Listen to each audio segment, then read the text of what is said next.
Oh, it was just one of those days.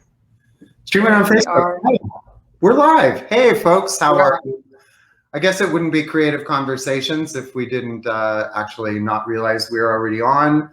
Oh gosh, through the years, I think it was with Nick and Ammon it started where we were kind of like mid hair and makeup at the beginning of the show.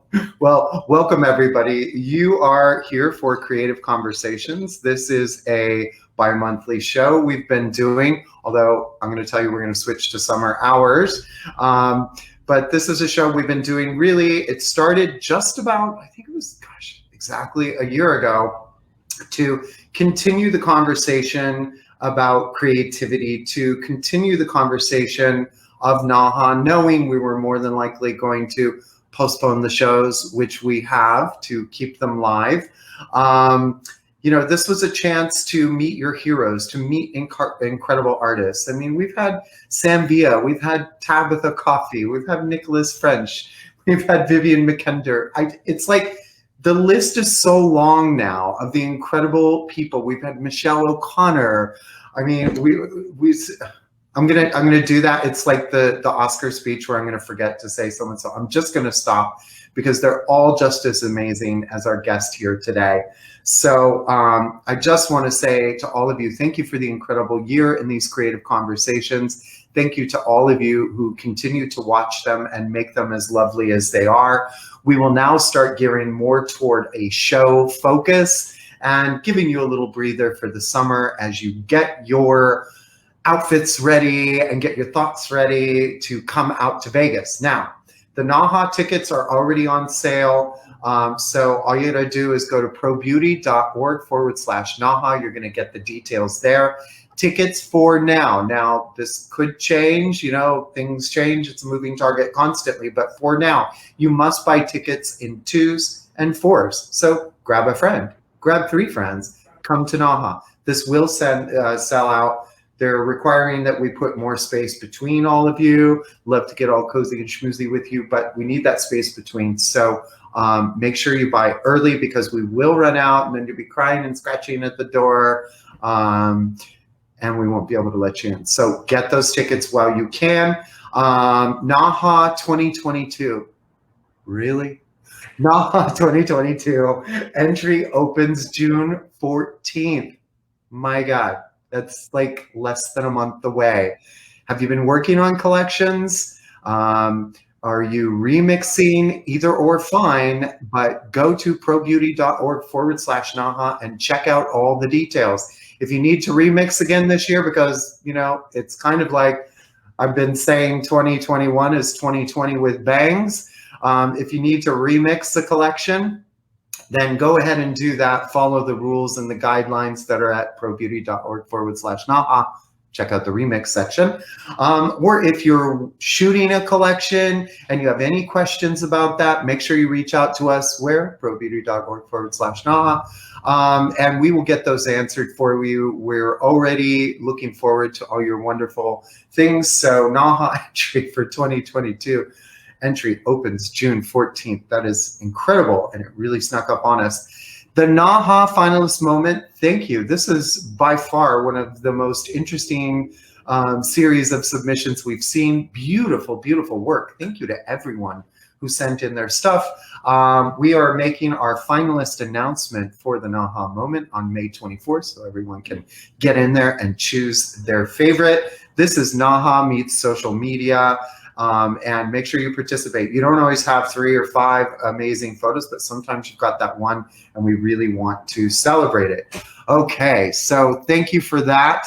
Again, come to Vegas. We kept Vegas live. We did it for a reason. If you watched the Grammys, if you watched the Oscars, if you watched the Golden Globes, snooze fest. Nobody wants that. So you want this in person, you want this live, so get there, get to Vegas. Okay, so our guest today, if you don't know already, is an educator. I'm learning to speak today. Certified trichology practitioner. He is the owner and creative director at L'Image Brands, as well as a flagship salon owner. So congratulations for that. His skills take him so he's on stages. His work is on the catwalks. He's photo shoots, behind the scenes. You know, he has powerhouse clients and celebrity clients who trust him with their tresses. A 2018 and 2020 or 2021 Naha Texture and Styling and Styling and Finishing finalist. Won the 2018 ABS Global Image Award-winning stylist. He's on the Mizani Global Artistic Team. And let's face it, his workshops are famous around the globe, and I am obsessed with his Instagram and his adorable little boy. Please welcome to the show, Jamal Edmonds. Welcome. Are you on? There you are. Okay, there we go. He's like, just kidding, I'm not coming. How are you? I'm good, and you know, just so thrilled you're here, and so thrilled you are really symbolically the 1-year anniversary of these shows. And I first want to say a huge congratulations to your 2, not 1, but 2 nominations. Thank you. Hello. I tried to match your beverage. I'm having an Aperol spritz. You're having a spritz. Thank you. Thank you. And thank you for having me. I think it's amazing that you all are doing these creative conversations, and especially for, well, in a time like now, you know, where everyone is like really searching for inspiration and they want to stay on top of like what's happening. I think it is so important. So thank you for having me. Well, thank you for being here. We're here for the artists, and it's individuals like you that keep the creativity flowing. We've had so many people say that these have really helped them feel more comfortable with the shoot. And along the way, if there's any hacks you have on like getting a shoot done, a lot of people, you know, they just say, okay, it's out of my league, I can't afford it. And so anything along those lines, along those ways, we post that. We put that at probeauty.org/Naha. So we'll get that on our resources page. So I'm going to dig right in. It's a tradition. Okay. You're clearly a creative person, but what got you into doing hair? I mean, you're a good looking guy. You could have been a model. You could have gone into fashion. Like why, how'd that happen? All right. So this is a very interesting story. I became a hairstylist because I have 3 younger sisters, and I always ended up being a babysitter, right? So they were, my sisters are 4 years, 5 years, and like 8 years younger than I am. Okay. And so for a long time, you know, they would hang out with me, and I had to take them places and all of that. And so I started to really like practice on braiding their hair. And like I basically did everything. I gave them their first like relaxer, first haircut. I started doing braids on them. And so that was kind of how it all happened. And paused on my end. I don't know if that's happening everywhere. Am I paused? No, you're good for us, Jamal. I don't know if it's Michael Shaun. Okay.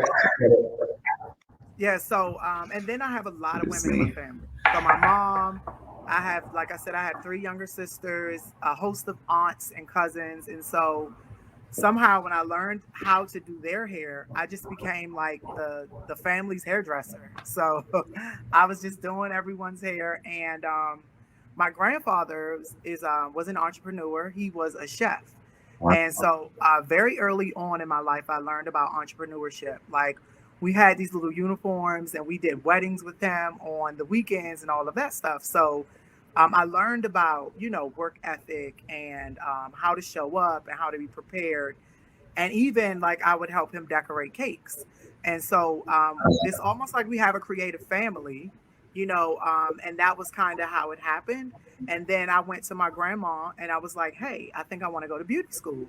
And she was like, are you sure? And I'm like, yeah. So she enrolled me in beauty school when I was about 18 years old. And so, you know, I went to school. And the rest was history. That's so amazing. So, okay. So you definitely, and I love that, like all the hair I learned was practicing on my sister, like every day. It's so funny. Her school pictures and like, just, you know, just pictures in general of family. I'd be like, What happens when you put 3 braids together? What happens if you just curl the top? I mean, my first haircut, I was like, layers must work like this. You just put everything up and cut it, you know?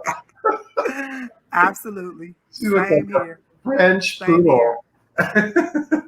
And Okay. my grandmother, she was like really a big part of just, who I became as an adult because well, both my grandparents, they absolutely poured into me. They was just like, whatever it is that you want to do with your life, you should do it.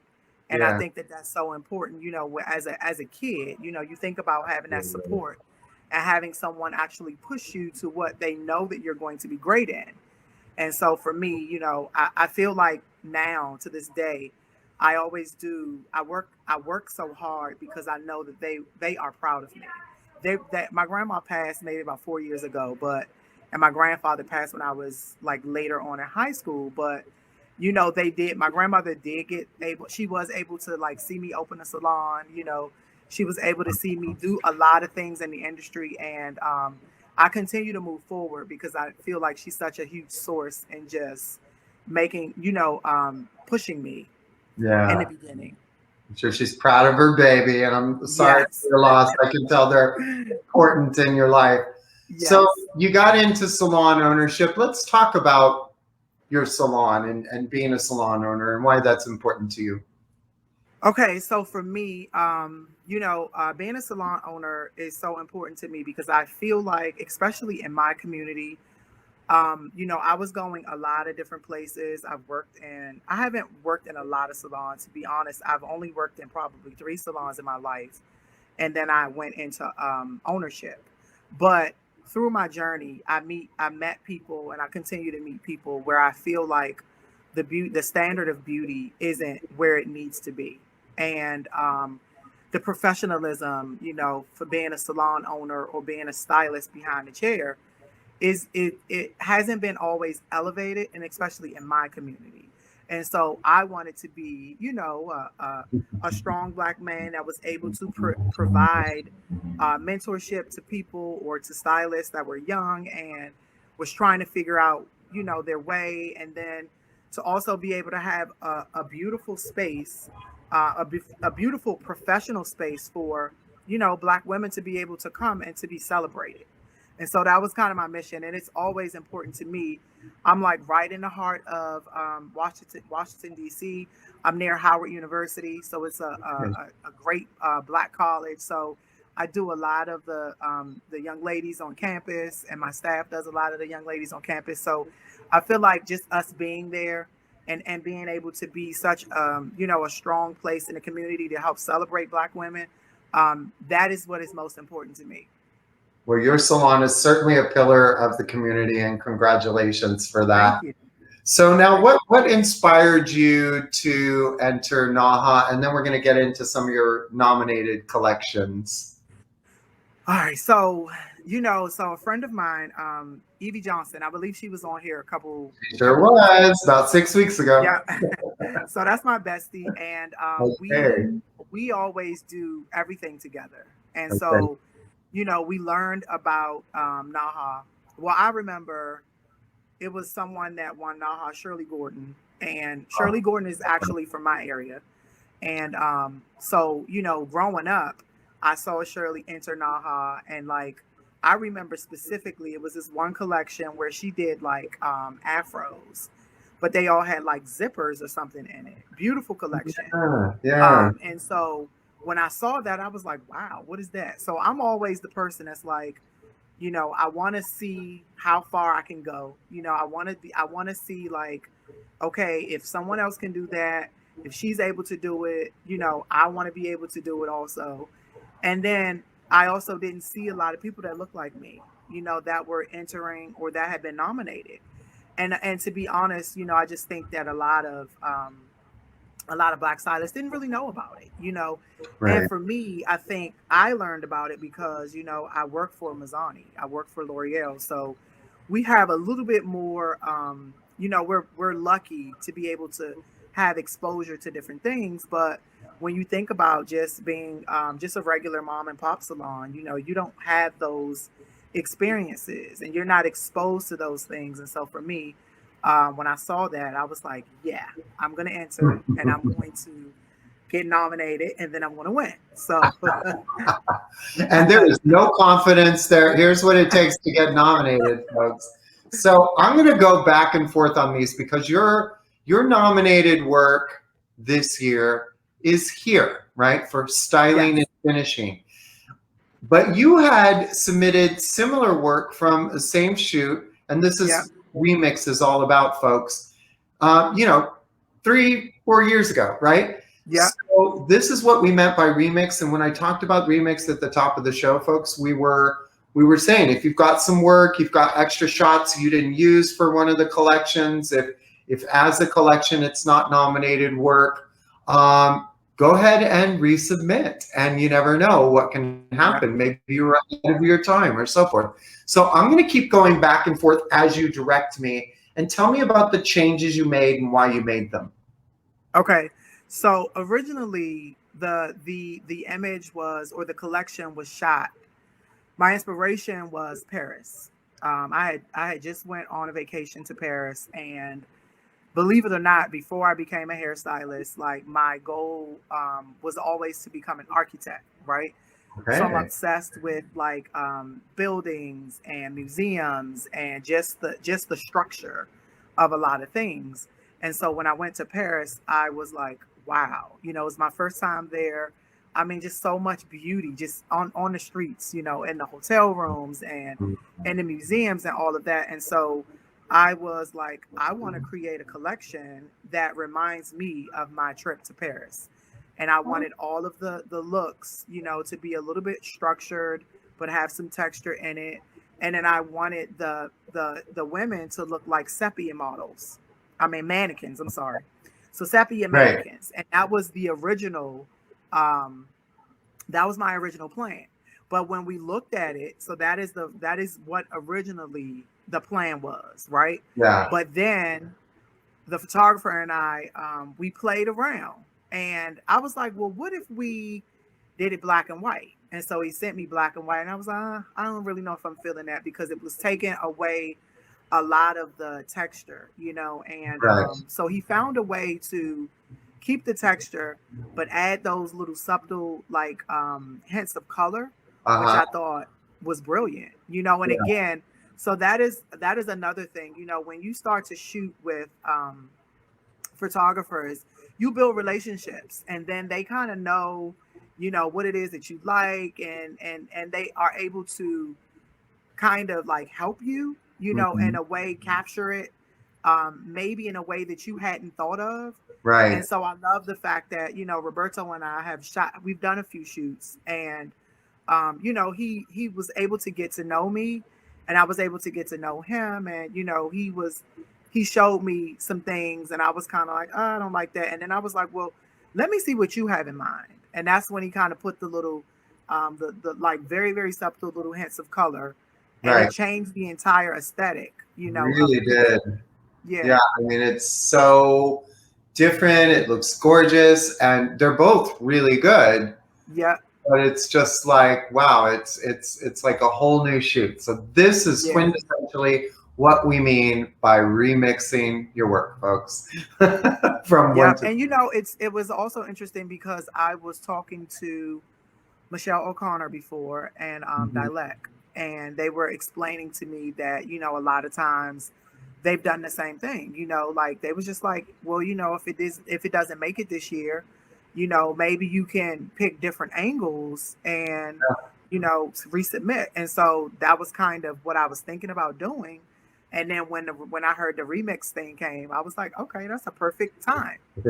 So I love the fact that you all added that, because it was really difficult for a lot of people to really get out and shoot the way that they wanted to. So having the option to do a remix, it was really cool. Well, that is amazing. I'm so glad you said that, because my next question is, do you have any advice for those who are wondering if they can remix? So listen, yes, I love the fact that the remix thing is even on the table, but I definitely would look at, some of the work that you have, you know, especially when you're dealing with a photographer that typically keeps all of the archives, and Roberto keeps everything. So, you know, Great. when I was able to, when I reached back out to him, it was, you know, he sent it to me very quickly. We tried to go and find different angles, or maybe even, and then in the beginning, like what I think is like, or what I thought about is that when you shoot something initially, you know, you have in your mind what you want it to look like. Mhm. Sometimes you can't be stuck on what's in your mind. You know, you have to be more about what does the camera see? You know, what does the camera see versus your eye?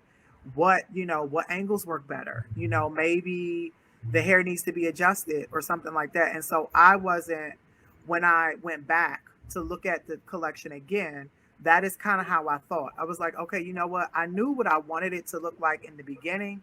Mhm. Let's explore, you know, different angles, or what I didn't necessarily look at the first time. Let's explore that. And I think that's a really good way to remix it, because when you think about the way you want it to look versus, you know, some images that maybe you've like passed over because it wasn't the angle that you were kind of fixed on, or, you know, you didn't get the model from that particular um, angle or whatever. And as you can see, like the young lady with, so the image all the way to the left, and Mhm. then if you go to the other one, the one with the red, as you can see, the shape was changed. Yeah. So I also played around with that, you know. So when we were actually shooting, you know, it looked really good one way, and I was like, well, maybe if I Mix switched it it up. up, I wonder what it'll look like, you Yeah. know. So we did a lot of that, and even this image to the left of this one, I played around with the shape on that one too. So I think that's also, as you can see, like it's more sleek in that one, and then Yeah. this one is kind of pushed up. So I Yeah. played around with just, you know, the hair. You know, I made small changes that really honestly affected, you know, the shapes. I love, So I love it. I seem to have lost my ability to move around them. uh, I told you I bring the curse on this. So I'm going to ask you, while we're on the topic. Hey, Jamal, it's Leslie from PBA. hi, Hi. I'm how going to are keep you you? company until Michael Shaun comes back because clearly Okay. he must have just been having a day. But Yeah. yeah, so I know you guys were just talking about the collections and remixing. Like, where do you get the inspiration from? Like, into when you're on set and then just come up with this idea to change the shape, and like, where does that come from? So to be honest with you, like I am, because I am a creative person, like I really, really try to explore, you know, all options, and I try to shoot from different angles, and I really try to push the envelope. But my first shoot was not like that, let me tell you. And I had some really, really good mentors that has helped me throughout the way. And I'm gonna tell you one thing that I always thought about. I mean, one thing where I went wrong in the beginning is I was very, very stuck on what was in front of me, the subject that was in front of my face, right? And so it wasn't until the second shoot that I was having some difficulty on set, and I was feeling away. It was kind of like, oh man, you know, I was kind of losing my way, to be honest. And you know, my mentor, it was Chris Sorby at that particular time, and she's absolutely amazing. But she told me, she said, take a break, walk away from your subject, and then come back. And she said, and put them in front of the camera, and then work from what you're seeing in the camera. So a lot of times when you're thinking about an image or something that you're trying to create, right, you want it to be perfect in your eyes, but your eyes isn't really what the camera sees. You know, what the camera is capturing versus what your eye is seeing is completely different. Wow, that's incredible. And are you able to, now that you've been entering, and you said, you know, you've talked to your bestie, Evie, who was on our show, are you finding that people are reaching out to you and now you're able to like pass it on as a mentor? And what does that look like? And is that something you enjoy? And what kind of relationships are you able to build as a result of Naha? So I have not yet. Okay. I have not yet like mentored anyone through the Naha submissions, But Evie and I talked about that. It was something that we were thinking about doing. We're going to, do a collaboration, of course. And I think it is important because for me, I always like to pay it forward. And I feel like I've had some amazing opportunities just being a part of Mazzani and some great mentors. It's been a lot of people that have helped me along my way. And I get inspiration from all kinds of, hairstylists around the world. And so I do think that it is important for those that, are able to win or able to be nominated or recognized, that we should pay it forward and try to mentor those that want to follow in our footsteps. Oh, I love that. And this is the texture nomination. Have you talked about this one yet? Because I don't want to go over that. No, we okay, so let's talk about the texture nomination. I mean, I think it's stunning. It's gorgeous. And, there's just so much between the wardrobe, the hair, the makeup, like everything together. I just want to let you talk about this and how, this is just incredible. Thank you. So this was very important to me because this collection represents my aunts, my clients that are in my salon, the women that I am a hairstylist to. So this is kind of like my tribe. So I didn't name the tribe, but it's called, I call it like my tribe. And so the women that come in my salon, they for some reason, copper at some point in my career was like a really, really popular color. And so as you can see, the tones are kind of copper blondes, very rich tones. And then I wanted to create a collection that would represent, the women that I see every day. A lot of times I think that, celebrity stylists, and of course we love celebrity stylists, and I do some celebrities every now and again, but the core group of my client base, or my core client base, is just an everyday woman. And I want to celebrate her just like the celebrities are celebrated every day. And so this was kind of my way of taking all of that and kind of wrapping it into a collection. And this is my tribe. So sorry about that. This beautiful collection. I love that you said it's like your tribe, your everyday woman. It's beautiful. It's well-deserved to be nominated in the texture category. Can we talk a little bit about the hair? Because I know everybody's dying to. There's some incredible techniques here. Would you like to talk about those? Sure. Yeah. So everything I did with hair pieces and wigs, of course. And so I call this like an infinity knot. And it's called an infinity knot is because you're kind of taking the hair and you're creating these little knots, but they go, you can go as far as you want with them. And so for me, I wanted to create like texture, but not necessarily like a traditional, like texture, like what you would normally see. And I was trying to do something that was a little bit more almost like 3D, so it was kind of, you have those really intricate knots done, and then you have like a burst of texture shooting out. Or it was one image where it was like really, really close to the head with a really nice wave on the side. And so for me, I love to play around with shapes. So obviously I wanted to create like a really cool shape with that too. And again, like one of the images here, I kind of lost my way, on the set. I kind of lost my way, but Chris Sorby was our mentor on this particular shoot. And so, she was like, listen, sometimes you have to step away. And so that was, when I stepped away and I came back, it was kind of like, okay, I get it. But, for me now, like that was one of the biggest ahas for me, because it's like, when you're in the middle, just trying to get it done. Yeah. And you're working on that head. And then it's like, it's not really doing what you wanted to do. How do you, where do you go? So it's almost like sometimes you literally have to take a break in order to kind of regroup and then bring everything together. And it was a really, really, really dope collection. And I was really proud of it because of what it really meant. Like I was proud of the way it looked, but I was also proud of what it represented to me. You know, it represented my client. You know, the woman that comes in, you know, that literally wants to come and see me every week or every 2 weeks. Sometimes just to really hang out, you know, sometimes just to talk. But it was really important for me to celebrate them, and this was kind of the way that I did it.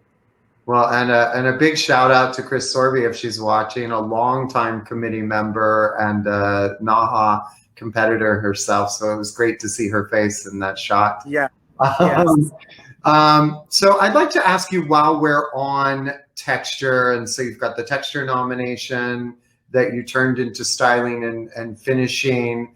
What does texture mean to you? Like, I hear so many different things, and I know you have some quite wonderful things to say about that. Yeah. So for me, I always think of texture, you know, I think that it's amazing that texture is being celebrated in the ways that it is. But for me, I think that the most important part is to really realize and understand that it has nothing to do with race. You know, it has nothing to do with who you are and where you're from, because you can meet, you know, some people that, you know, have multiple textures, you know, have different textures. So it doesn't really matter, you know, who you are. So I like to say remove the race from it. And then also think about it as just being a fabric. I mean, and that's the most simple way I can put it. You know, when you think about, so for me, you know, if everyone was just blindfolded, right? And you all had to come into the salon, we would just have to service them. You know what I'm saying? Like it shouldn't be, you know, the race part is, you know, what should be taken away from it. Because I really honestly think that, you know, moving forward, I think that beauty schools, you know, have to really do a better job with educating everyone on all texture types. Because, you know, I remember when I was in school, there was one mannequin, you know, and she had one type of hair. But guess what? That particular mannequin that I would, you know, practice on, that wasn't the lady that came into the school to get a service. You know, so when you think about that, you know, and I think it starts there. You know, I think people always ask me, how can you change, or how can we change the industry? It needs to happen in beauty school, because that is where that's where you learn how to, you know, become a hairstylist. So I think that there needs to be a broader curriculum on just texture. You know, it needs to be, because straight hair it grows different, it acts different than someone that has curly or coiled hair. So you can't do the same things, you can't use the same techniques, you can't use the same products. And so that is a very interesting thing. But I think that I'm happy that we have come to the place that we are now, because I feel like it's starting to be a bigger conversation. And I think that all stylists around the world are starting to figure out, okay, maybe I need to get a little bit more education on this, you know. And it's not really always about textured hair, because guess what? Some people that specialize in textured hair can't do straight hair. So I think it just needs to be a well-rounded, you know, and I always say this, because as a hairstylist, I want to be able to service whoever sits in my chair, you know, and that is, that is key for me. Like, I don't ever want someone to come in and not feel like, you know, because I'm a Black man, that I can't do, you know, someone of a different race's hair, you know, because that shouldn't be what it is. But, you know, fortunately, I do believe that the conversation has gotten bigger, and I'm happy to always be a part of it, because I feel like once we realize what's missing, you know, then we can move forward. Yeah. So smart. I mean, I get it. And I think maybe you're right. Like, even just having the right fabric to work with in school. When I was in school, I was a kid, you know, 90% of my friends were Black. It's just the way it was, you know, that's just who I was, we were all friends. We didn't really see the color. And I went to school and I was like, I'm going to do a lot of Black hair, because I need to be able to do my friends' hair. And I couldn't get any clients. They would bring a Black woman to my chair and she'd be like, you got any Black kids? And so it starts there, right? Like, it starts and I didn't get anybody to practice with. I owned a salon in an Asian community. We were on Buddhist holy ground, and Asian people would walk in and say, do you have Asian hairdressers? Mm-hmm. They understand my hair. So I really think you're on to something there. And you know, to be honest, I think we as people, you know, we have to be a little bit more open also, you know, because I know that for me, I am a little bit more open. So I'm open to, I want the experience, you know, I want to get to know different people, different cultures, you know, like that's what I love about my industry. And so I wouldn't necessarily, like, if I went into a barbershop and, you know, a white guy was there, I wouldn't feel like if I needed a haircut, I need a haircut. And if he's looked like he's going to do a great job, hey, I'm cool with it, you know. But I think that a lot of people aren't. And you know, it's interesting that you said what you said, because my story was it was almost the opposite. So I grew up in a Black community, you know, my family's Black, obviously, and all my friends were Black. So when it came to me wanting to experience or learn different texture types, you know, learning how to color straight hair, because there are little like nuances and things that how you color straight hair is definitely not the same as how you would color curly hair. So we kind of get that, but I had to go to, you know, Paul Mitchell and Grant Webb and Vidal Sassoon in order to learn how to do it. And that was when I was able to get models, you know, and I was able to practice on them. And when I came home, I'm gonna tell you a funny story. I worked at Apple for a long time. Well, not a long time. It was maybe about a year and a half. Yeah. And I would meet, you know, some of the white girls there, and I would be like, "Hey, can I color your hair?" And they would let me do it. But that was how I got my practice. And I always tell people, even when you're thinking about like how do you get that texture client, it's the same. You know, you have to practice, you have to get models, all of that, and then you have to start doing things, and then people will recognize you for being able, or for having that knowledge and being able to do that whatever the hair type that you're looking to do or learn, and then that's how you build on it. Yeah, that's so smart. And it really does boil down to us working on each other, right? To understand the texture. I think that's so smart. We've nearly run out of time, but I want to ask you, how has being a Naha nominee and participating in Naha, how has it impacted your life? So first of all, bragging rights, you know, I mean, who isn't excited to say that they are a nominee for Naha, and then twice this year? So definitely, you know, I was excited about that. But I think that, you know, a lot of times for me, just being able to see my name, you know, alongside so many people that I inspire, that have inspired me, and so many people that I look up to all the time is so amazing to me. And then I feel like Naha opens this whole other world, you know, because it's almost like the Oscars of hair. So, you know, it's just the same thing. So, you know, when you win a Grammy, or when you're nominated for a Grammy, then it's Grammy award winning or Grammy nominated style, you know, musician. So it's the same thing, you know. It's a great feeling, and you know, to be able to do it, and you know, I'll be back next year too. But to be able to constantly do it, and to have your work showcased, and people are able to now recognize you, you know, with Naha is such an amazing feeling. So see, folks, get out there, do it. Not only for bragging rights, but to be like Grammy nominated, Oscar winning. Right? I like to end the show, and then I'll give you the final word with a fun little question. We've talked a lot about color of skin today and texture of hair, but let's talk about just color in general. And let's pretend that Crayola crayons have asked you to create your own color. You get to choose the color, whatever you want, and you get to name it. What would that be, Jamal? All right, so the color, of course, is going to be black. Okay. And but it's not going to be your traditional black. It's going to be black with sparkles, right? Well, okay. And I would call my crayon power, because I feel like, you know, I'm so excited to see so many people. I'm excited to see, Michelle, who's won multiple awards.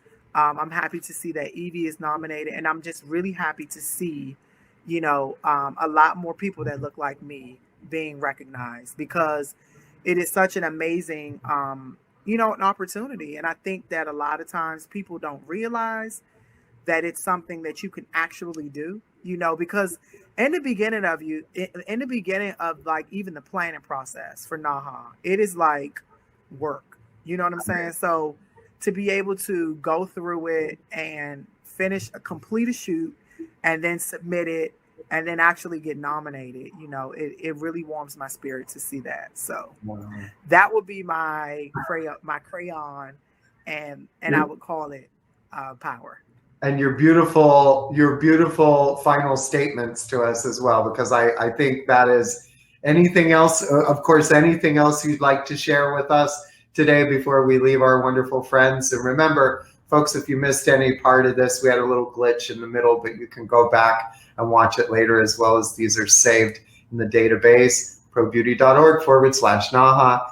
Any last words of wisdom you have for us? Such a smart young man. My God, you're so young. Thank you. So wise. So my words of encouragement, or the last things that I would say, is just like, do it. Whatever it is that you have been, anyone that's watching, if you've had your doubts on whether or not you were good enough, whether or not, you were afraid, I think this is the year. And especially because we've gone through so much, I think that, it's now time. It's now time to, do it. Just do it. Because you never know, you never know what's going to happen. And then I think for me, I'm okay with putting myself out there. I'm a person that, hey, if I don't try, I'm going to continuously try until I make it. So just know that, it's possible. It is possible.